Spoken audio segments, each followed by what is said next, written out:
Olá, tudo bem com você? Eu sou o professor João Cláudio Rufino, dou aula na Faculdade de Teologia nas áreas bíblicas. Quero dar as boas-vindas a você aqui neste canal que tem a intenção, o propósito de levar o Evangelho, levar a palavra de Deus de modo profundo para os quatro cantos desse mundo.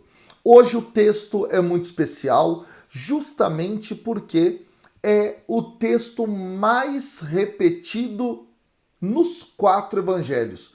Você sabia? Esse texto ele é repetido nada mais, nada menos do que 6 vezes. Exatamente. Nenhum outro trecho bíblico aparece mais nos evangelhos do que esse. Qual é? Exatamente aquilo que nós conhecemos como a multiplicação dos pães. E neste caso aqui é a segunda multiplicação que está presente lá em Mateus, no capítulo 15, versículos 29 a 37. Esse texto ele vai aparecer em Marcos, capítulo 6, versículo 31 a 44, no capítulo 8, versículo de 1 a 10, Lucas, capítulo 9, versículos de 10 a 17, em João, capítulo 6, versículo de 1 a 13, em Mateus, capítulo 14, versículos de 13 a 21, e claro, também aqui no capítulo 15, versículo 29 a 37. E antes da gente mergulhar de forma profunda nesse texto, quero já pedir a você que possa me ajudar nesta evangelização. Como? Curtindo esse vídeo, comentando neste vídeo aqui. Eu leio todos os comentários e sempre vou respondendo a todos vocês, tá bom? Então coloca aqui o seu comentário. Além disso, compartilhe esse vídeo com mais pessoas. E por último, faça a sua inscrição nesse canal e assine o sininho para as notificações. Então, sem mais delongas, vamos ler o texto e fazer o comentário. Diz assim: Jesus, partindo dali, foi para as cercanias do mar da Galileia e, subindo a uma montanha, sentou-se. Logo vieram até ele numerosas multidões, trazendo coxos, cegos, aleijados, mudos e muitos outros, e os puseram aos seus pés, e ele os curou. De sorte que as multidões ficaram espantadas ao ver os mudos falando, os aleijados sãos, os coxos andando e os cegos a ver, e renderam glória ao Deus de Israel. Jesus, chamando os discípulos, disse: Tenho compaixão da multidão, porque já faz 3 dias que está comigo e não tenho o que comer. Não quero despedi-la em jejum, de medo que possa desfalecer pelo caminho. Os discípulos lhe disseram: De onde tiraríamos num deserto tantos pães para saciar uma tal multidão? Jesus lhes disse: Quantos pães tendes? Responderam: 7 e alguns peixinhos. Então, mandando que a multidão se assentasse pelo chão, tomou 7 pães e os peixes, e depois de dar graças, partiu-os e dava-os aos discípulos, e os discípulos à multidão. Todos comeram e ficaram saciados, e ainda recolheram 7 cestos cheios de pedaços que sobraram. Bom, esse texto, pessoal, ele começa mostrando a ação de Jesus. Jesus partindo dali. Partindo dali onde? Segundo aquilo que está em Mateus, no capítulo 15, no versículo 21, Jesus estava na região de Tiro e Sidônia e ele tinha curado aquela mulher cananeia. E aí, pessoal, é importante sabermos que esta região é uma região pagã, é uma região onde as pessoas não cultuam ao Deus de Israel. Esse dado é muito importante. Agora, parece que o local onde Jesus está agora, onde ele realiza essa multiplicação dos pães, é ainda ao norte da margem do lago da Galileia e, portanto, ainda num território gentil, no território pagão. Então ele vai para essas cercanias do Mar da Galileia, sobe a uma montanha e lá ele se senta. E esse gesto de se sentar dentro do texto de Mateus é uma ação daquele que tem autoridade para ensinar. Exatamente, esse é um ponto muito interessante. E isso vai, de alguma maneira, estar presente ao longo deste texto. E aí, então, Jesus, ele está diante de numerosas multidões, né? Ou melhor, para ser bem mais direto, no versículo 30, e esta multidão trouxe para ele coxos, cegos, aleijados e mudos. E aqui só um detalhe muito interessante, o termo mudos em grego, que aqui é utilizado, é a palavra kofos. Kofos significa tanto surdo quanto mudo, não é? Incapaz de falar porque é incapaz de ouvir. Isso é um detalhe muito interessante. E aí, estes foram colocados aos seus pés, e o texto diz que ele os curou. Agora, há um dado muito bonito aqui, justamente pelo seguinte, pessoal. Pelo fato de que Mateus, ele coloca aqui aquelas pessoas que foram curadas, né? Então, cegos, coxos e tudo mais. Isto é um reflexo, é um eco daquilo que está presente na profecia messiânica de Isaías, no capítulo 35, versículos de 5 a 6, mas também, né, no capítulo 29, versículo 18 até o capítulo 19 e também no versículo 23, tá? Do capítulo 29. Mais especificamente, eu quero ler um trecho aqui com vocês, que é o de Isaías 35, versículos de 5 a 6, que diz assim: Então se abrirão os olhos dos cegos e se desimpedirão os ouvidos dos surdos. Os coxos saltarão como cervos e a língua dos mudos cantará. Pois águas arrebentarão no deserto e ribeiros no ermo.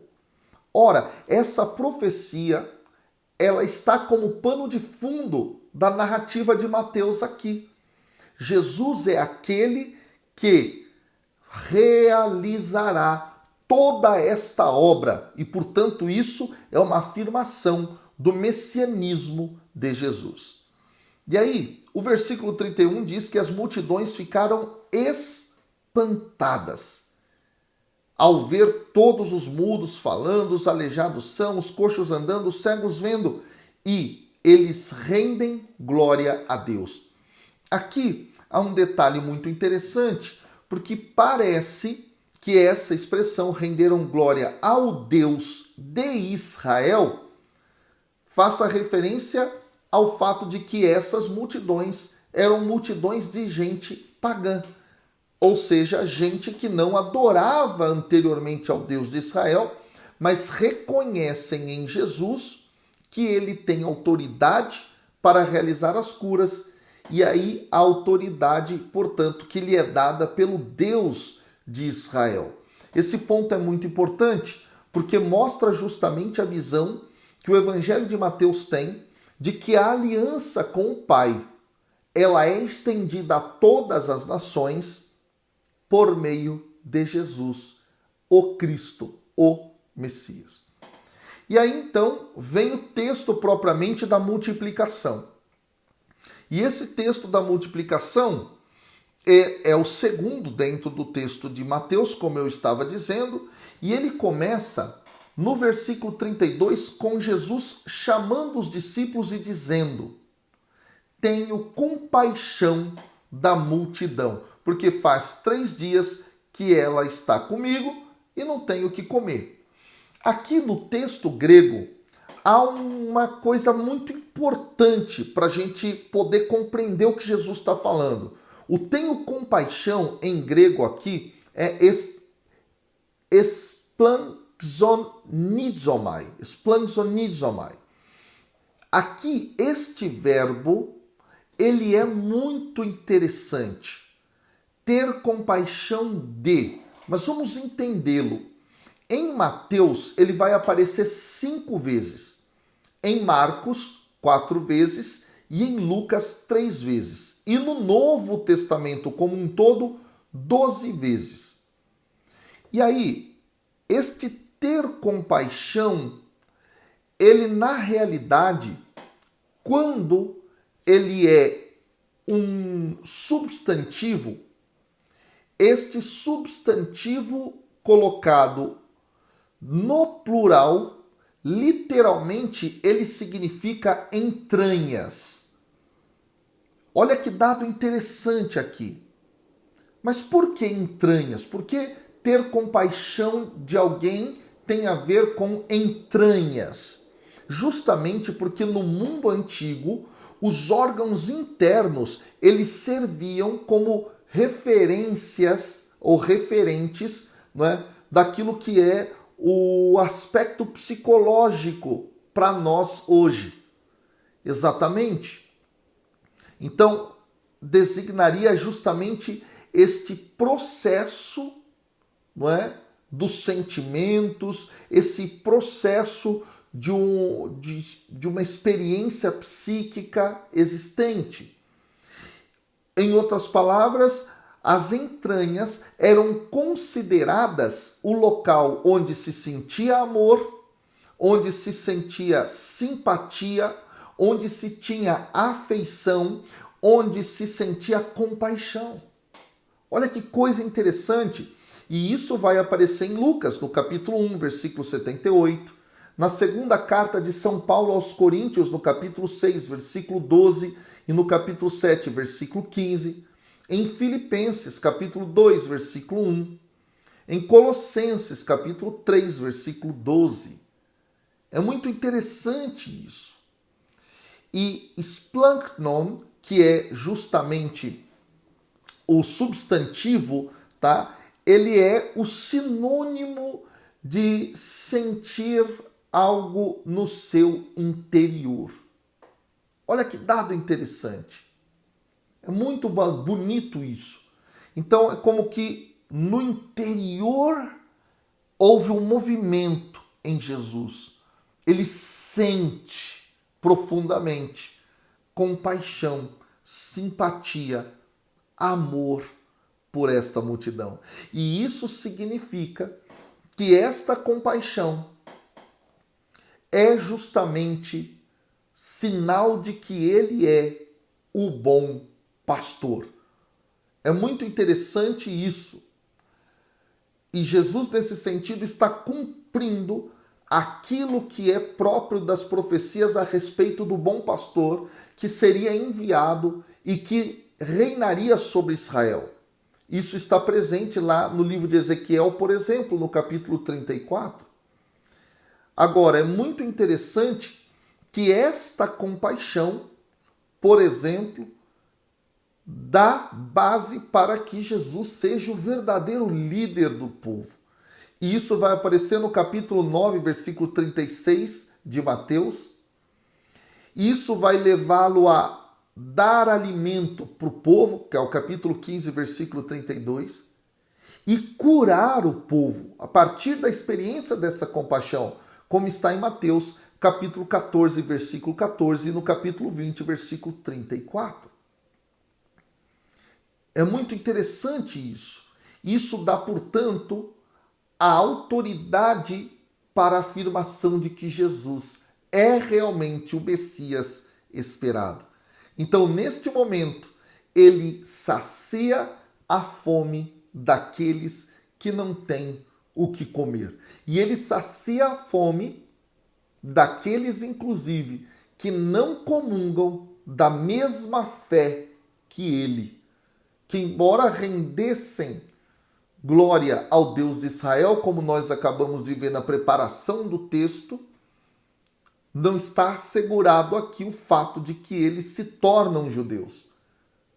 Então esse dado é muito importante. Ou seja, a compaixão de Jesus vai para além das fronteiras da fé, das fronteiras daquilo que são os dogmas, os fundamentos de uma crença.